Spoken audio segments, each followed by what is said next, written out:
Welcome to the new episode of All the Jazz. I'm your host, Matyash, and welcome to the podcast, my friend. Oh, is this working? See, we're already having trouble. We're I fucking froze. I don't know if I'll restart again. Let me yeah, see. yeah, you're Oh, frozen. Yeah. Okay, it's there we working go. again. Here we go. Welcome, Alex, to the podcast. Thank you. It's a pleasure to be here.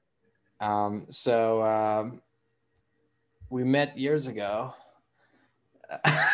It's been some time. Yeah. At first, let's go back to the hostel because I lived in a hostel for a while. I lived quite a long time. And at first, I remember there was a girl I kind of liked. I forget her name. Shit, I'm forgetting names of people, man, but it doesn't matter. It was Eva? for the purpose of the audience, there was somebody there, and I was just sitting there casually, and you brought a book there, and I laughed at something, and that caused a controversy. How do you remember this story, man?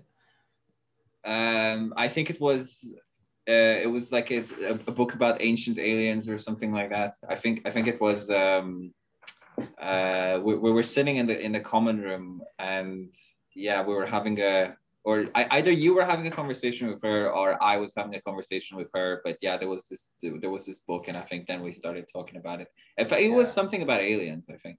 Yeah. And I found something amusing, and I think you took exception to it, and then you demanded that I respect that view, and I remember refusing, and so that didn't go well. But I think that was just before I left, though. That must have been Yeah. like a few weeks before I left, and it was a kind of weird time. This was just before also. I think in November was also the terrorist attack in Paris, because Yeah. I moved to Paris, and people were scared, but I was like, man, this is the safest time. There's gonna be a lot of military there on this. So, but That was anyway, so 2015, wasn't it? yeah. It was 2015, and I think you were pretty young. You were like 20. I was 21, I think. Yeah. Yeah, must have been 5 years ago. And then Yeah. I came back next year, I think in July, and everything within a week or so, everything was cool between us again. Uh, Mostly because of Dylan and a little bit, I think. Yeah, Dylan is a good guy. Yeah. Well, there. When you came back, I think it's it was months later, so I sort of went through a kind of a big process of like getting used to the place and sort of getting my life together a little bit. So it was very different circumstances, I guess. Yeah. It was not an easy life, obviously, also in the hostel, because I remember obviously being in the room where other people are there all the time and not having much privacy. I mean, in a way, it was good because you could always, if you wanted to be social, you could always be social. And yeah, what was your? I think you were more social than me. I often like disconnected from everything and just like I was on my laptop and whatever, cut Oh, everything same. out. Yeah. Same. There wasn't really any concept of personal space, really, I think. But it was, I think that's one element that made the experience interesting because, living in a hostel and not having your own room, your own space, even your own bed, sleeping in bunk beds and whatnot, it kind of made you appreciate a lot more when you actually do, rent a flat with your own room and have your own bed. It's just sort of it's an experience, I think. Yeah. I much more appreciate now having my own bed Oh than I yeah. did before. Yeah. And your own bathroom. Yes. Yeah. My own floor of the house. It's amazing. Yeah. No, the hostel was definitely a sort of life-changing experience in so many ways. I think it teaches you a lot of things to kind of having to go through that.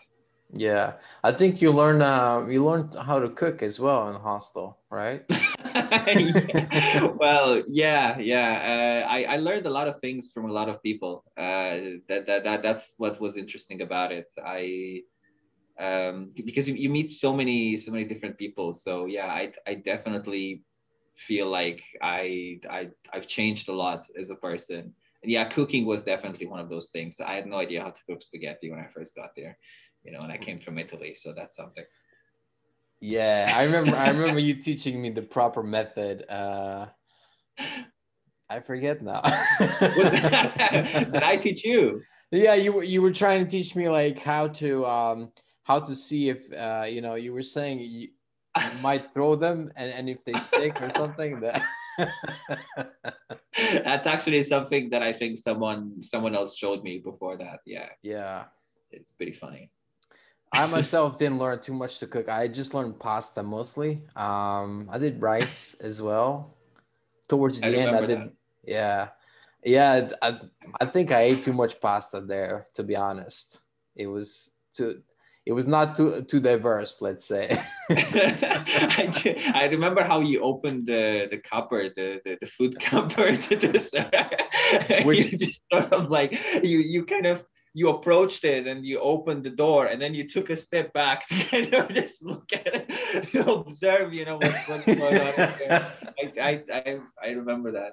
I don't remember. Oh, my own cupboard or, Yeah. or the free food cupboard. Yeah, it was the free food cupboard. I think it Oh was yeah, any cupboard really. yeah. I love that. Like, because that could be that was a source of joy. Sometimes you open it and it's like, wow, this new thing. You never know what you're gonna get inside. Yeah. Yeah. And another thing people don't realize is living in a hostel, you have the regulars, you have people that live there, the volunteers, and then you have the the guests. Yeah. It's almost like other people coming and leaving your house always Yeah. on a constant basis. And I had some really wonderful experiences of meeting some people at the hostel. Yeah. Um, what was Yeah. your Me too. experience with that? It was so varied. I think it was. There were so many people. I mean, I've lived there for I think it was around 2 years and a half or something like that, Hmm. on and off. So there were so many people coming and going, and you would get maybe someone that you liked that only stayed for a couple of weeks, someone that you didn't like that stayed for a couple of months, or the other way around. It was Yeah. yeah, it was definitely very very interesting. So sometimes you make a connection with someone and you think, oh, we're going to maybe stay friends even after this whole experience is over. And sometimes it happens, sometimes it doesn't happen. It's different when everyone lives in different parts of the world. Um I feel like it's a bubble. I think that's how Yeah. one of our friends described it that way. It's sort of, he said, it's when you live there, it's sort of like a bubble. So once you're outside of it, it sort of feels like being outside of a certain kind of world, which is true. It Yeah. was a very interesting experience. And you could always like if you were there, you could always go in the common room or the TV room, and there might be another person there, Yeah. and talk about something, and you can't really do that when you're alone in an apartment. You might like nowadays in lockdown, you might call somebody on Zoom or whatever, but it's definitely not the same. No, no, no, no, no. It's definitely not the same. No, and even when you do, hang out with people, with your friends or whatever, or you go out or something, it's Yeah. definitely, it can't be the same experience anyway, because in a hostel it's it's you never know what you're gonna get. It's like you never know who you're going to meet. So Yeah. uh, yeah, I think that's one of the benefits of like living and having that sort of experience. I You meet remember. all sorts of people. Yeah. Also, it changes like depending on who comes, who leaves. Yeah, Um, I know you had some really good friends that came and then left, and that changes just about everything if you live there. yeah, yeah. The first time that happened was really hard. to sort of get used to it. And Yeah. I think it was part of the process to kind of sort of go through it a couple of times, and then you sort of, I don't know, there are pros and cons, you know. In a way, connections become so many, like they become so varied, and so there's so many of them, but at the same time they are very fleeting, because, you know, none of the people that you actually meet are going to stay there. Obviously, it's a sort of place of transit, you know. So people usually come and go. So that's part of the experience that I think you need to get used to when you go through that. Yeah, I think it's like a process of letting people go in a way, just because you know they're gonna go eventually. You just don't know when. Yeah, exactly. Yeah. It's kind of a microcosm of life in a stretched in a very thin, you know, because like you have guests that leave in 3 days and you like make a connection or something, and you have volunteers that might hang around for months or sometimes years. Yeah. No, that's very true. Yeah, it's kind of like, yeah, that's an interesting the way that you put it. It's like a microcosm for life, because essentially that's what happens when you work there, you live there, you eat there, you do all of your normal day-to-day things there, you socialize there, you know. It's yeah, everything happens there. I mean, we even had a bar, you know, so it was like you know, we're going for a drink, and essentially you're still there. Yeah. Although I don't drink, but I never so never experienced kind of that side of it. But I think it was definitely more pronounced, especially when there was like a Halloween or something like that. There was a lot of people there, and it felt like or a New Year or something. That was like a small party. Yeah. Every year. Yeah. I remember that. I remember you being into lucid dreaming. At some point you were talking to me about lucid dreaming, and you were experimenting with that while in the hostel, right? I don't know if I did much of that during the time at the hostel, because of the way that the sleeping patterns sort of changed, and also because of the work that I was doing there. But I did a lot of that in the previous years. I think just the previous year before arriving in the hostel. It was it's not something that I've really explored much in the past couple of years. I think it's just because of life and just getting out of the habit of doing it, really. But yeah, that was something that I did in the past. So then when you left the hostel eventually for the last time, because some people go and then come back like me. I came back many times, but I think you left for Glasgow, right? And then you went to some school, but you wanted to become basically a designer for games or something, like artist. Yes, I started and finished a 2-year course in 3D design, essentially. So it's called game art and animation. It has to do with creating and developing 3D models for video games, as well as concept art and sort of game design in general. Yeah, that was a couple of years ago, 3 years ago, I think. Right. Well, was it a good course? Was it useful? It was really good. Yeah, it was a very good course. Definitely taught me a lot of things in terms of design, in terms of concept arts, in terms of creativity in general. But I think I changed a lot as a person during the course. So I went through a very kind of difficult and challenging time of my life, and I sort of decided that just wasn't it wasn't for me anymore. So yeah, it kind of came at the right and the wrong time, because I was still in the course when I discovered that, and I really didn't want to do it anymore. But I had only a few months left of it, so in order to get a degree, it would have been a waste to just quit. So yeah, so that was pretty challenging. Oh wow! So you Yeah, eventually did finish it. I did finish it. Yeah, but I'm in a phase right now where I am focusing on very different things, and I think it was around that time when I discovered my passion for writing in general, and my sort of interest in that. Right. So your creative path took you to actually creating your own source material, as it were, as in writing a book, right? Yeah. So what was interesting was that in the course you have to create characters. So this is one of the interesting things about it. So if you're into game design or into storytelling, you create characters and then you design them. And the course gives you the tools on how to design those characters. Make the Yep. 3D models and that will be used in games.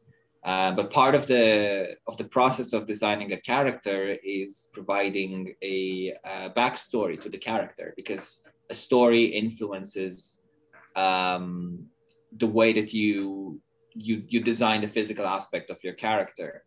And so I remember that we had to present a document about it, and I had spent about like 2 or 3 pages writing a story for the character, instead of focusing on the actual aspects of the design that were part of the document. And my lecturer was like, what are you doing? Like, I don't care to read about 3 pages of this character talking to someone else. Like, that's not the point of this.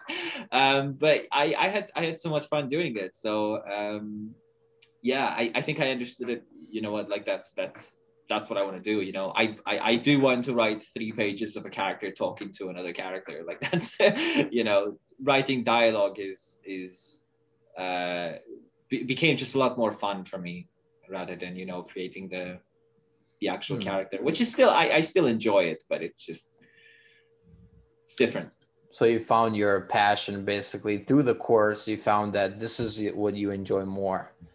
Um, So far, yeah, yeah, it's definitely. interesting that this is what in because I dabble in acting as well, and Yeah, one of the things that people do sometimes is, especially the method actors and whatnot, they have to know the backstory and they have to know about the character, and the more they know, the better. And so that would be something I think Tarantino does that. Even though I'm not a big fan personally, I'm not a big fan of Tarantino's movies, but I think that the his acting training early on prepared him to um, work with actors really well, and he gives them all the backstory they need if they want to, to do a character really well. And obviously, a backstory is something that's also helpful if you write actually a book on the character, because yeah. you have it fleshed out. The character is already there, and you know a lot about the character. So then, when the story begins, is that how you work? Like you create a backstory and then you start the story, or does that come later? uh Oh, that's an interesting question. I think it depends. In a way, yes, I do focus a lot on characters, and did develop. I do usually develop stories from uh, the characters, sometimes even based on their design. Um, but I've noticed that sometimes the story does change within the process, and sometimes I will have to kind of go back to rethink or repurpose maybe the backstory of a certain character while doing the story. Or at other times, I may maybe discover a character or introduce a character that has no backstory, and that sort of just gets created as the story goes. But I think it's definitely a good idea to have uh, a sort of a detailed background for every character before you start, I think, delving deep into writing, I think. Yeah. So yesterday, before we did the podcast, we talked, and You told me that because you had written a book. You had written of your character, like fictional book of characters and all that. You put your talents to use, as it were, and but you hadn't published it. So, and now, what have you done? Yeah, it's a short story. Yeah, I've started with a short story. Well, I managed to self-publish it on the, well, I mean, at least I guess that's how it goes. I don't know. It only took like 10 minutes to sort of do it, really, on the Amazon Kindle That's sort of amazing. thing. So I think that's yeah, it's technically there now. It's technically online on the It's marketplace. they already approved it. Yeah, yeah, Wow, that was yeah. quick. That was I quick. know. Yeah, I thought so. I'm not entirely sure how it works. You just kind of put in some details, and then they sort of I guess they just put your book up Yeah, for. I think there might be somebody at Amazon, working, and he's like just skims the pages and he's like, "Yeah, this looks all right. Approve." Something like that, probably. Yeah. I don't think they read do the whole thing. They're just like, see if there's any obscene stuff in it. If not, we'll approve it. No, I don't think anyone has actually read it. No, no. Yeah. Yeah, I'm not entirely sure how Amazon sort of proofreads these things, but yeah, it was a pretty easy process. Cool. And also it was really handy that you actually had designed everything. You had the font, you had the title page, you had everything ready to go basically. Yeah, yeah. Well, I spent a few months on it. I think it was in 2019, and Mhm. part of the work that I do is I do focus on like creating the drawings for the characters as well. So like conceptualizing them and creating the title page, the cover page as well. I I also printed out like a copy for myself, which was really interesting experience just to kind of have the physical copy to sort of hold Right. it.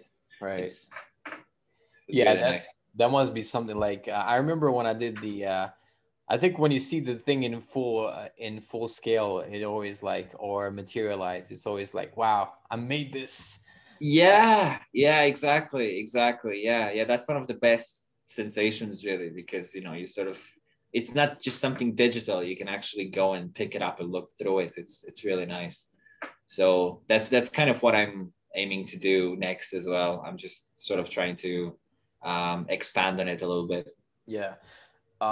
Would this be also like a video game? Could be a video game. The story. Yeah. I mean, anything could be a video game, Yeah, I know. Right. I guess. really. But I think maybe some things are more suited for it than others. I I guess think it could be a movie. could be a movie. Cool. Yeah, How many pages is it? it's about 70 pages. Okay, that's a good script treatment right there. And wow, so before you wanted to publish it in 2019, but they said that you needed to provide money. Yes, yeah, I sent it to a few places. I think it was down in England, and most of them obviously didn't get back to me. Two of them, I think, two or three of them got back to me, and they sent me a contract, which essentially it seemed like a very automatic process in a way. I'm not even sure how much of the book they actually read. Right. I know one place they read it for sure because they provided a little review, but the contract was very much the same. It was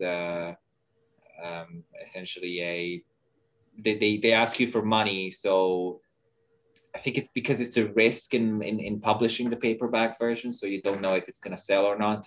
Also because I'm a new author, so no one knows me. Right. Uh, You're unproven. so sorry. You're unproven then. You're unproven as of yet. Yeah. Yeah, exactly. So yeah, it was pretty expensive, so obviously I didn't go for it. It was interesting to kind of learn how it works though. How much money were they asking? I think they asked me for £1,900. Okay, that's that. Yeah, that's quite a bit. That's like a year at my university if I was paying myself. Yeah, Like, yeah, yeah. So it's almost in a way you're kind of self-publishing almost. And they have like different kind of options that you can choose. So it's like if the more money you pay, the more stuff that they're gonna do for you. So the more if you pay even more, I think they make you a website for your book, and if you pay even more, they make an audiobook for it as well. oh, damn. Yeah. You could make your own anyway. Yeah. Hi, I'm Alex. I'm gonna read my own book.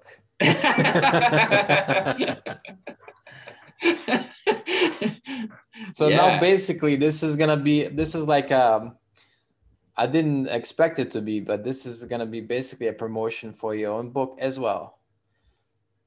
Out today. Out today. Yeah, exactly. Go and check it out. It's only 99 pence on Amazon. Cool. Well, I will provide a link to the book so the people can check it out. Awesome. Yeah, thank you. Is so you provide also posters, because I know you do like graphic design for the characters themselves, and do you like I think a thing you could do if this takes off, you could maybe sell posters of the character, like a full scale thing.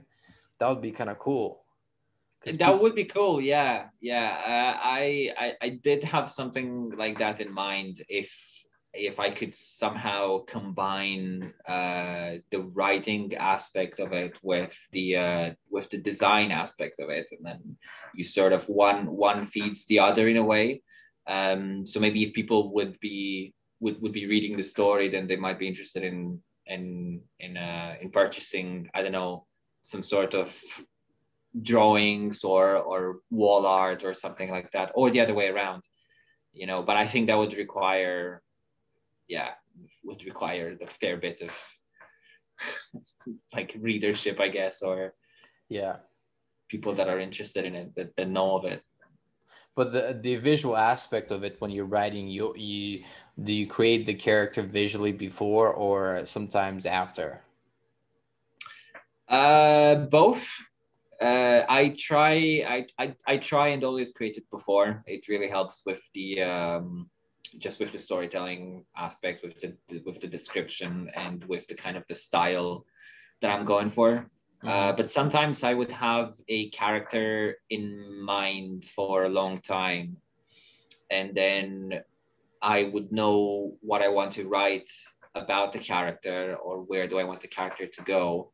And then when I would start designing the character, then that would um, surprisingly, sometimes it would take like different turns. Mm-hmm. The design would sort of evolve a little bit by itself, and it would kind of go in a different direction. So the story wouldn't change, but the way that I kind of perceive the character sometimes changes. So it's really interesting. So now you're actually not an unproven author. You're already a published author as of today. Congratulations, Alex. Thank you.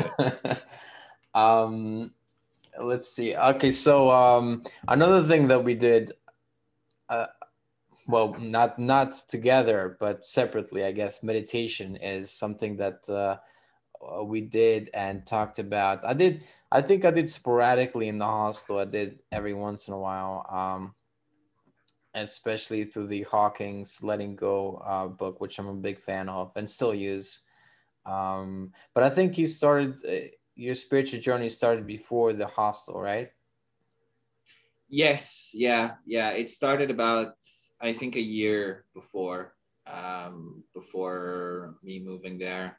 I became curious about meditation, and especially about all the esoteric sort of aspects of uh, yeah, lucid dreaming, out of body experiences. I was sort of really into that. doing a lot of research on it, trying out a lot of stuff, different techniques, and kind of, I think that was the first time where I kind of discovered that, well, there's a whole world that surrounds these kind of topics. So yeah, it started about a year before, I think. And I would say that the spiritual aspect was part of that which gave me the courage to actually go through with the journey, with the traveling, with the living in a hostel. Yeah, people don't understand. It's quite a leap. I equal it to like jumping somewhere, but you're not sure if you're gonna land. But you always land, but you're not sure, because when you go somewhere, like especially when I went to Israel, I was kind of afraid, because Israel was like, can be a war zone at times, so I was like, Yeah, where am I going? yeah, But it ended up being really good on the whole. So I think any sort of journey is risky in some regards. all right, let's go in your personal back history, let's say. So where you from? I was born in Romania originally. I grew up in Italy. I moved to Italy when I was 12, and then from Italy I moved to Scotland when I was 21. I think that's what we said. Yeah.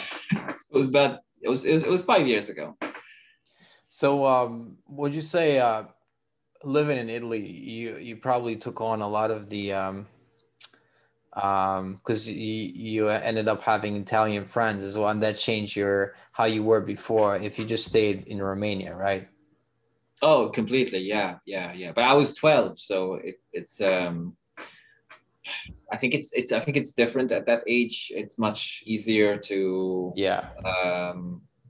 to to try and kind of fit in, I guess. You don't have so much baggage as you do when you're a bit older, I think. So when you're 12, it's sort of a good age to kind of move countries, I think, even younger preferably.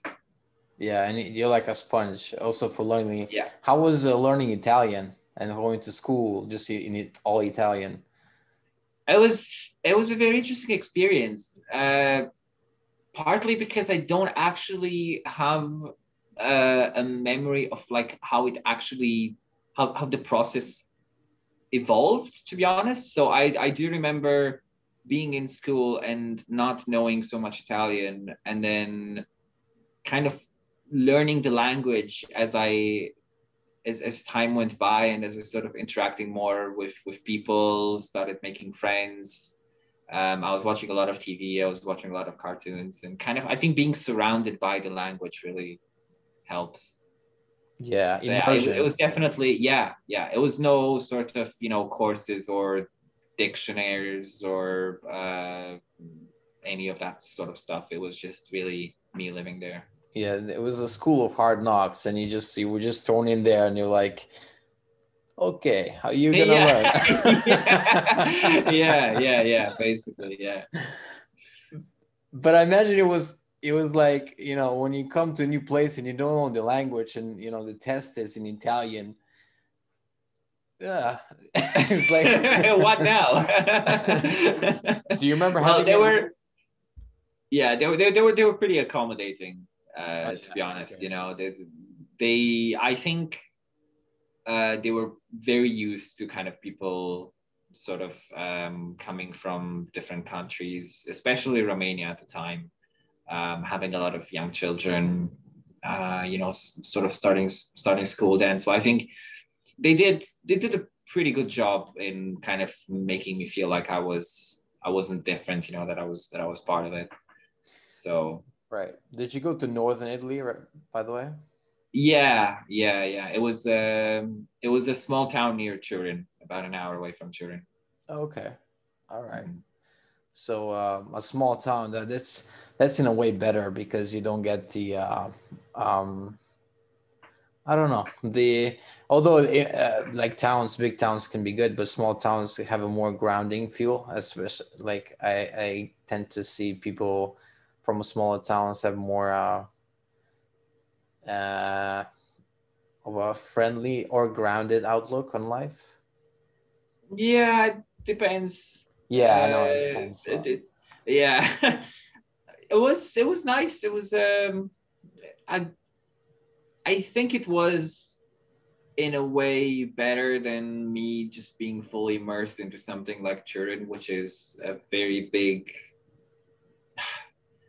It's a very big city, and it's full of so many different things. So yeah, I think being in a small town really helped, especially with with the fact that I was in a different country as Mhm. well and kind of growing up there. Let me ask you a Joe Rogan question. Did you ever try DMT? That's a jump from the life in Italy. Yeah. Uh, no, I've never tried DMT. No, not No. yet. Not yet. So are you planning to then? Yeah, for sure. Yeah, I'm definitely curious about it. I don't know when I'll be ready for it. I think it's sort of I have this belief that when you'll be ready for it, then these things will sort of occur. They will come your way.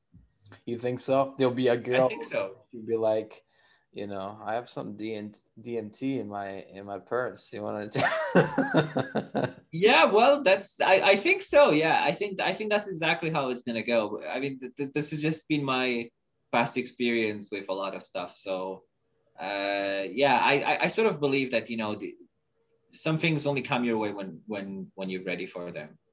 Oh, kind of like when the student is ready, the teacher will appear. Exactly. I've Exactly. never heard that applied to drugs, but interesting theory. I like it. Yeah, um, well, yeah, well, I don't know. I mean, these are I think that's a very big topic to kind of even um, discuss the sort of implications of something like DMT. I don't know. It's such a powerful thing that I wouldn't touch it unless I was ready. I mean, personally. yeah, I had some So guests that were. I always forget the name. Not ashwagandha. The other one. How's it called? The ayahuasca. ayahuasca, right? The plant Yeah. that I think it's more natural version of DMT. Maybe it's safer, but I think you have to travel there, and that would be obviously traveling to the other part of the world. That's quite an investment to have that It's a experience. ritual. Yeah. Yeah, Yeah. maybe that's the safest way. I don't know. I don't know much about DMT. I know when I was in Israel, I know one of the people that was my kind of supervisor for the volunteering. He said he took DMT, but interestingly, he was still an atheist after it. But he said he saw some things that I quite don't quite remember. But it was said he was quite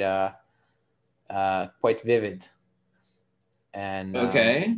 then there was another guy that I also met that became religious, became Ah, like fully immersed in Judaism because of taking DMT. So wow. I don't know. It seems to affect people in different ways. Yeah, I think that's the case with most substances, really, especially these kind of. I don't know if DMT is considered psychedelic. I think it is in a way. I Not think it sure. falls into that category. Probably. Probably, yeah. But yeah, it's mostly the same with these with psychedelics in general. I don't have too much experience with them, but I've Hmm. I have some by this point. So What about Astro Travel? I think you told me once that you spontaneously experienced something like that.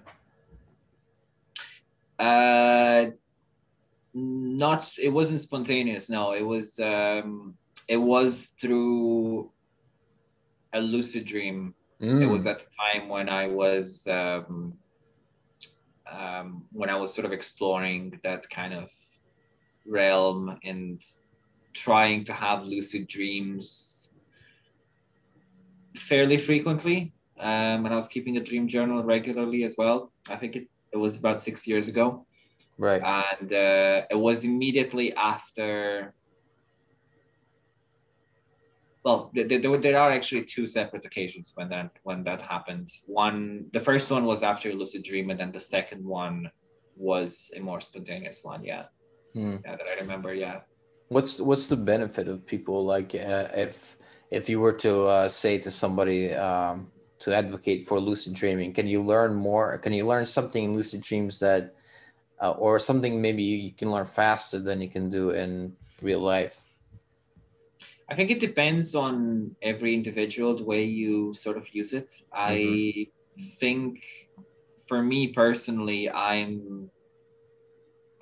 well, creativity is a very fundamental part of my life. So lucid dreaming for me is, well, was, I hope it will be again if I get back into it, but Right.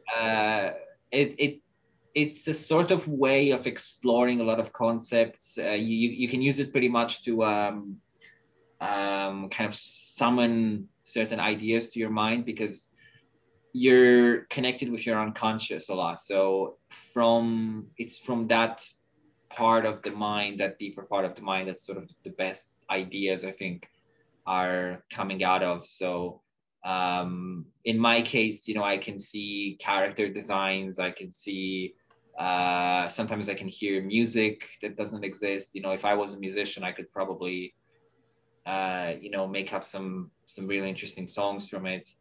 And also it's a way of, I think, really exploring your unconscious. Even you don't have to be a creative, or you don't have to be an artist or a musician or whatever. It's really a way of exploring a deeper part of yourself that otherwise you wouldn't be able to know as easily, maybe understand as easily. It's really a playground. I think it's a very interesting experience. Do you know Alan Watts' definition of God? No, tell me. That's one of the best stories that I've ever heard, and I actually I'm a big fan of Alan Watts, and I think that's, to me, that is what God is to me. So he says, imagine that every night when you go to sleep, you can have any dream that you can possibly imagine. You can dream whatever you want to dream, right? And there's no limitations whatsoever, and the dream can last for as long as you want. So as you start this adventure of dreaming, you naturally kind of start to want to satisfy your every desire, right? Your every craving. So you would dream all the things that you want, essentially. You would satisfy all of your desires through your dreams. And then the more you kind of go through this, the more you get used to it. And then you get to a point where maybe you want to make it a bit more interesting. Maybe you'll want to have a dream where there's going to be a surprise, where you don't know what's going to happen, right? And the more you do that, the more likely you are eventually to reach the stage where you're going to say, well, let's have a dream in which I don't know that I'm dreaming, essentially. And I think that's maybe that the way that I sort of told this story is really bad. They actually have songs on YouTube with like this whole with the story. But essentially, God is you dreaming that you're not dreaming. It's fascinating. Yeah, he was a fascinating character, and I love the way. I think the way he spoke was kind of almost like hypnotic. His voice, his pacing of it, beautiful. Just a wonderful storyteller as well. Just one of the amazing, and he was also very spiritually talented as well. I think he appears on the Hawking's recommended spiritual teachers list for sure. Yeah. Yeah. Yeah, I think so. Yeah. He brought Eastern philosophy into the West. He was a big proponent of that, and of Taoism as well, which I'm also a big fan of. So Yeah, he was. I think he was British, but then he went to the States where yeah, he got really really popular. Yeah. yeah. He studied theology, if I'm not mistaken. I think he was Catholic at first. Okay, I don't know that. I think so. Yeah. Yeah, a lot of great minds in the world were former Catholics that went somewhere else. Yeah. By the way, what's your spiritual background, like, or religious, let's say? I don't have one. Well, I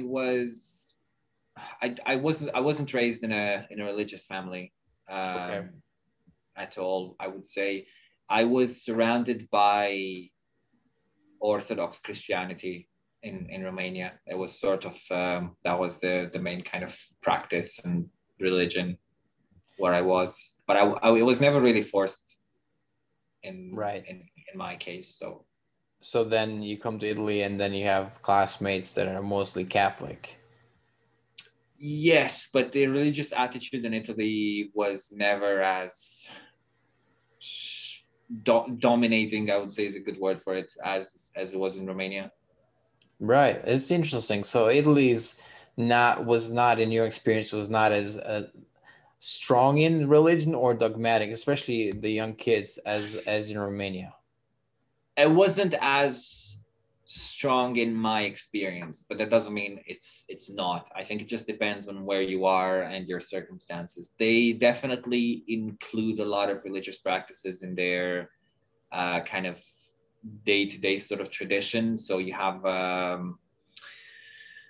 I don't exactly remember how it was called, but it's like when you reach a certain age as a child, you you go through this ritual Mm-hmm. with the church, and you get I think it's called Kresima, if I'm not mistaken, and you get At you like at 15 or you so? I don't. I think maybe it's younger. Maybe it's 12 or even younger than that. And for a child, it's sort of like, yeah, you go through that, and then you get like a present from your parents or something, or as you do in Italy, you go out for dinner because that's what everyone does. Right, Uh, right. And eat pasta. yeah, yeah. But it's not. It wasn't as kind of dominating as it was in Romania. I was also in a small town in Romania, so I guess it's different circumstances compared to maybe a bigger city. But I do remember being in a church and in an Orthodox church in Romania and having people, very sort of kind of prostrating themselves before the priests and before just the altars, like kind of completely sort of, being, what's the word, when you're sort of, Devoted? No. it's kind of like surrendered, but like Yeah. surrendered in that way where it's just sort of really denigrating. Is that the word? I'm not sure if that's the. You found it denigrating for them to do that. Yes, yeah, that's the impression that it gave me, as a child. I don't know what I would think about it now, but I just thought it was very it was sort of surrendering all power and control to this kind of higher authority, which it wasn't really God. It was more like the church, really. It was Right. more the priests, like they had control, they had the power. So Yeah. And it was sometimes very that can be dark. dangerous. Sometimes that can be dangerous as we've heard from the media, I think. Yeah. Yeah. So let's talk about meditation, because that's something that I really like meditation, and I actually want to do it. I wish I would do it more. I need to do it more. Same. I think we should all do it more. Yeah, I think when you first if I'm not mistaken, when you first read the Letting Go book, you were in Italy, and Yeah. and I remember you told me a story that you were meditating somewhere and somebody approached you. This is in your town or something. Somebody approached you and he's like, can you stop with this Buddhism or something? That was in Turin. Okay. Yeah. I was meditating. I think I was somewhere in the city center, and no, it was just a guy came asking for directions, and I was meditating, and he's like, "Oh, sorry, I'm sorry to interrupt your Buddhism." That's the most Italian thing ever, man. Yeah. I think I was waiting for someone to arrive or something like that. I was waiting for someone in the city center, and I was just like, oh well, might as well. So that's when it happened. But yeah, I was doing a lot of the letting go thing when I was there a few years ago. How did you find that? It was very revolutionizing for me. The whole experience, really, the whole process. It was also a time when I was almost forced to have to do that in a way, because I was there for about a month, and I was staying at my mom's place, but she was living in another place, and rather than the one where I grew up in, and there was no Wi-Fi at all, so I had no internet. Right. Yeah, so and it was also like a bit outside of Turin, in another little town, not the same one that I described before. So I didn't know the place, I didn't know anyone there, and in order to get to Turin to like hang out with people, I would have to take two buses, I think, or one bus that would take me about an hour and a half to go to Turin in the middle of Italian summer. So that's not comfortable. I can tell you that much. Yeah. It's the bus ride is not comfortable. So essentially, I was spending my days reading that book and meditating, and I think I got to a point where I was just meditating like multiple times a day. Partly because I was bored, partly because I kind of, I think that was the first and sort of last time that I got to experience, I think, really powerful benefits of meditation. Mm-hmm. It was really, I think it requires a discipline, unfortunately. And I remember before I went to Scotland, I spent before that I spent a lot of time meditating, and I remember almost being like baked out. Like I would go to the library and I'd feel just like almost no negative emotion. It was like weird for me. You know? yeah. Well, I got to, especially with the letting go technique, I got to a point where I was experiencing pleasure. It was really interesting. I never got to experience it again after that. I don't know why. I don't even know what I was doing that was so powerful, but it's really impossible to describe, because it's really a sort of, it was literally, as as it's described in all of those self help books, that it's like you switch your level of consciousness. That's what it felt like. It was sort of like you're like on one level, and then you sort of like go whoop, and then you're in this other level, and it's like it feels so good. It's like it is pleasure in a way. It's really impossible to describe, Sort of feels physical, but it's not physical. It's more of a kind of an energetic sort of pleasure wave that you sort of you live in, and you can only stay there, when you meditate. And I think when you when you really practice that letting go, that's what I've been trying to do, for the past couple of years, but I never got to the same point. Yeah, I think we all get to a place sometimes when we get the preview maybe of a higher level, and then that when that preview is over, basically they're like, whoop, pull you back down. yeah. It's really powerful, because it sort of made me understand a lot of the stuff that I used to read about. You know, it's like, okay, that was the proof to me. That was the proof to me that there's a lot more that we can achieve, and that this stuff is actually real in a way, you know, because I think maybe a lot of people would go through the whole spiritual practice, and maybe they would give up because they don't really see the benefits immediately. You know, we're so used to kind of getting this reward for everything we do. Yeah. In the modern world, it's sort of like you always get, you know, the pleasure out of everything very quickly. Yeah, and I instant think gratification. instant gratification, yeah, that's the word. Yeah, and I think with this, it does require a lot of discipline and a lot of time, but the rewards are definitely real, and that was the proof for me. Let's talk a little bit about because at that time when we spoke at the beginning of the podcast, I was totally dismissing aliens. Obviously, I was like, "Nah, this is totally not true." But I have to tell you, I have since had many people on the podcast talking about aliens, different experiences here and that, and I don't know. To me, I would just say I just don't know. Like, I've not seen Yeah, anything. I've not heard anything weird like that in that way, and or had a dream that was like on an alien spaceship, like I just don't know for myself. I yeah, I'm agnostic on that, I would say. I think you can't really be anything else, you know, unless you're, I don't know, part of NASA or something. I don't know what's going on there, you know. Who knows what's going on there? But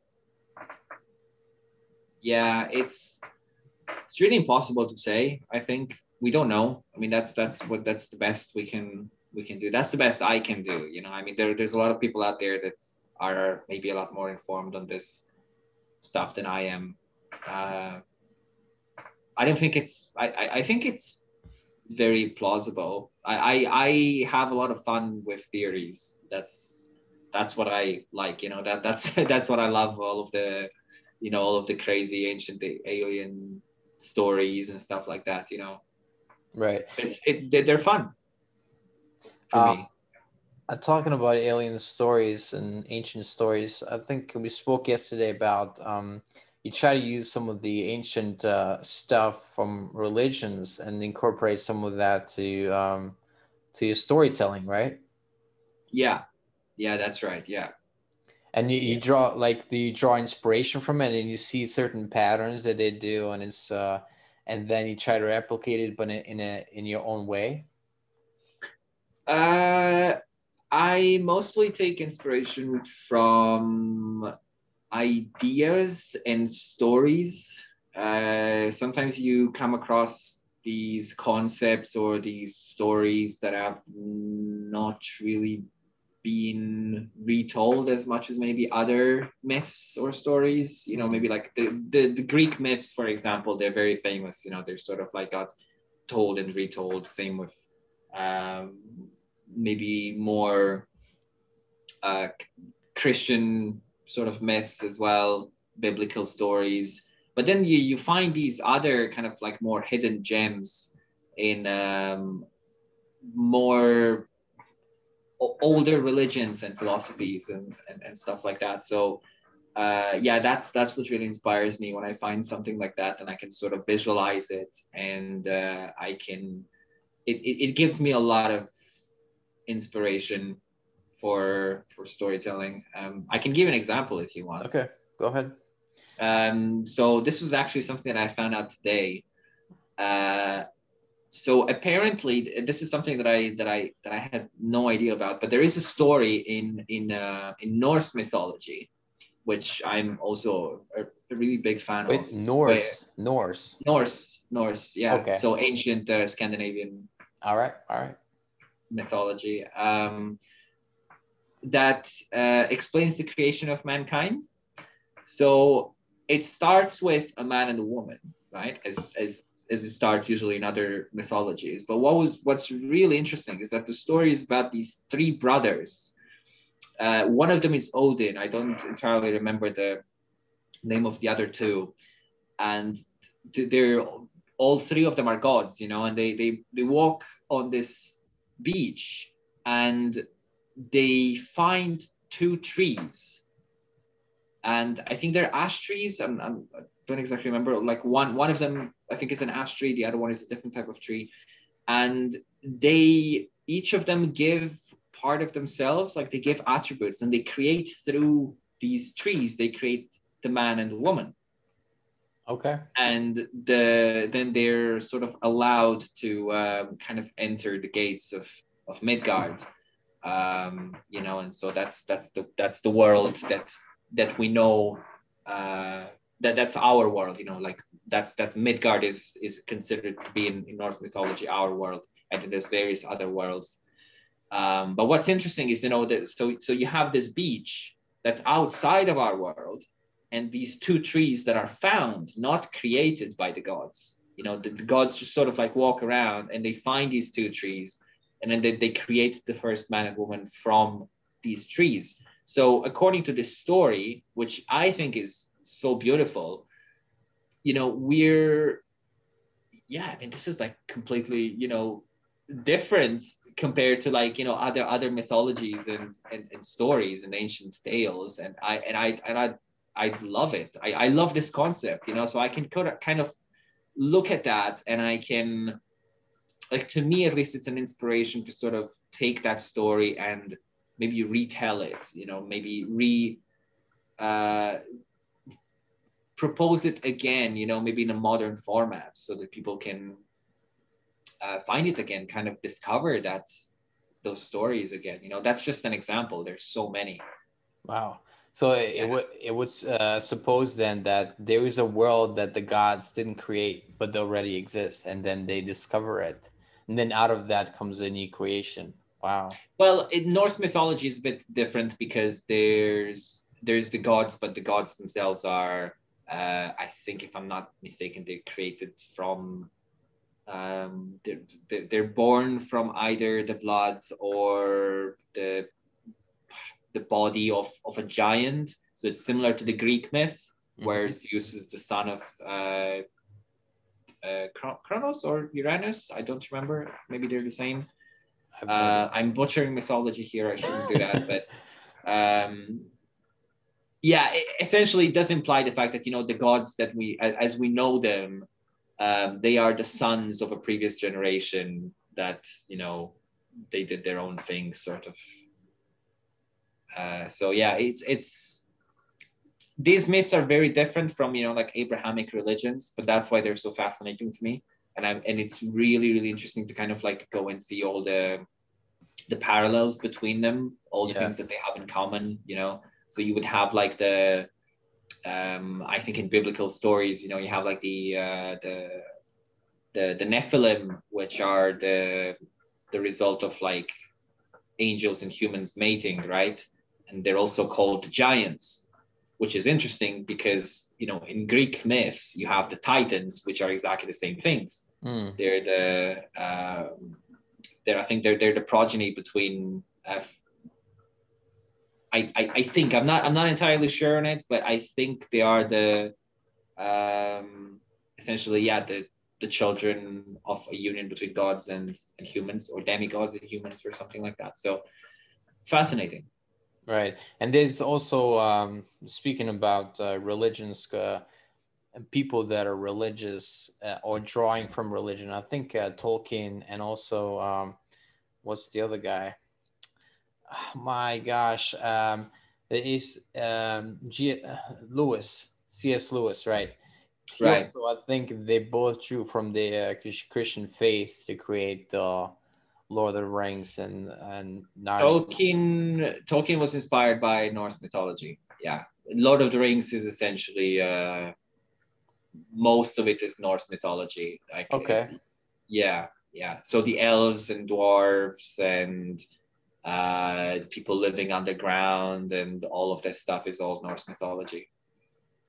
What about C.S. Lewis? I heard that he was in some way drawing from his Christian faith, apparently. I don't know much about him. Is that Alice in Wonderland?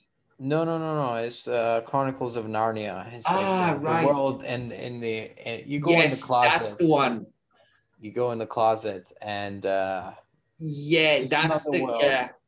right? Yeah. He's got the Christian influences. Yeah. It's the lion is supposed to be like essentially Jesus Christ. I think that's the kind of the idea behind it. Right. I always love that the concept. I only watched I think one movie, but I think there's like three or four. I should yeah. I think there's three of them. Yeah. So now, Alex, that you are a Polish writer, what advice Well, do you have to? Okay, I have this one. hardly. I have this one question about because I know self-criticism is really detrimental to an artist. Like if you're creating something and if you're really self-critical, then it's pretty hard to create anything. If you're like always like this is bad, this is bad, this is bad, and then you're constantly fixing but never creating. So what's the balance that you strike between creating and critiquing your own work? I the experience that I had with my book, with the story, was that when I finished it, I knew that it wasn't perfect, and I knew that I could do something better. But what I told myself was the fact that it's a learning kind of process. So to me, it's always been better to just sort of have something finished rather than spending too much time on one project. The more projects you do, the more projects you start and you finish, you will automatically learn new things, and you will automatically be inspired to kind of expand or do better on the next project based on what you've learned before. But if you get stuck on one thing because you're trying to because you're criticizing it all the time and you're trying to make sure it's perfect, Yeah. I think that's more detrimental. So to me, I think that's one of the most important things that I'm it doesn't happen all the time. I still struggle with that. uh, I'm there's I think most artists out there will probably Yeah. say the same. It's sort of a daily kind of thing whenever you create something. But to me, it's really important to kind of strive to just sort of finish it. Even if it's not great, it's probably not going to be great in your eyes especially by the end of it. But at least it's done, and you can use the knowledge of what you created to kind of go and create the next thing. That's how Right. I see it. So you don't want to spend too much time on it because it's like let's say you finish the book and you're like, nah, this part of the book can be a lot better. So you could spend, even though it's a 70-page book, you could spend another 6 months on it, just trying to Oh revise it, yeah. editing it. Yeah, no, definitely, yeah. But that's why I was really keen on just finishing it. I really did my best to just sort of get it out of the way, Yeah. because you can spend forever. What's that saying? I don't remember who said it. It's like no work of art is ever completed. They're all just abandoned, I think. Maybe Wow. yeah, it's something like that. No master work is ever completed. Like, yeah, I Mm, think all of them are just abandoned. I think that's how the saying goes. right. I think I heard I guess he's not an artist, but I heard Jordan Peterson when he was writing his first book, he was so meticulous. He would go each sentence he would take apart and be like, what's the perfect way to write this? I'm like, oh, that's why it took him years to finish that book. He Like, wrote a few books, didn't he? yeah, but on his first book especially, he said he wanted it to be like as best as he could do, and that's why he put like every sentence he would like truncate and started try to write it as best as he could. I think now, once you've done that once, I think you become probably a better writer. But maybe it helped him that he did that the first time. I don't know, but it seems brutal work. It does, yeah, yeah. Maybe that's the process of kind of maybe revision after you finish it. But sometimes it's a struggle if you can't separate the two. I think it's a real struggle. So so like there is the initial phase where you maybe like you write down the entire story, the entire book or whatever, and then there's the second phase where you go back to it and you criticize it, you know, yourself, and you sort of you edit it. But it's really a problem when these two are not separated, you know, because yeah, then you just get blocked. You know, the story doesn't really go anywhere. So Yeah, maybe that would be a good way for let's end it with because a lot of writers I think suffer from writer's block, and how do you deal with that in your own creative process? uh that's a good question. I I'm still trying to understand that. You know, I don't think I've got enough experience to provide a kind of a clear answer to that, or a definitive answer to that, because I've not written nearly enough, you know. But the maybe the way that I'm trying to deal with it is by writing, forcing myself to write, even though I know that it's like really terrible, really bad. Yeah, maybe that's it. Just like accepting it that it might be bad, but let's go ahead. Yeah, yeah. I think it sort of depends. I think I still need to kind of go through it properly to have like a proper writer's block, because I don't do this full time, you know. So Right. it's not my job yet, but maybe one day when it will be, maybe I will experience it more in a more kind of painful way. So then I'll understand what it's actually like. Right. Cool. I love the honesty. Yeah. I don't know everything. Yeah, Yes. exactly. Well, this was, I never thought I'd have you like, I never thought I'd be doing this or have, people that I know on, and it's really interesting to have this experience. So, yeah. Yeah, well, I've always wanted to be on a podcast, so here Oh, we are. there you go. This is showtime, This is Alex. it. All right. Well, thank you so much for being on the podcast. It was a pleasure, Alex. Thank you for having me. Thanks a lot.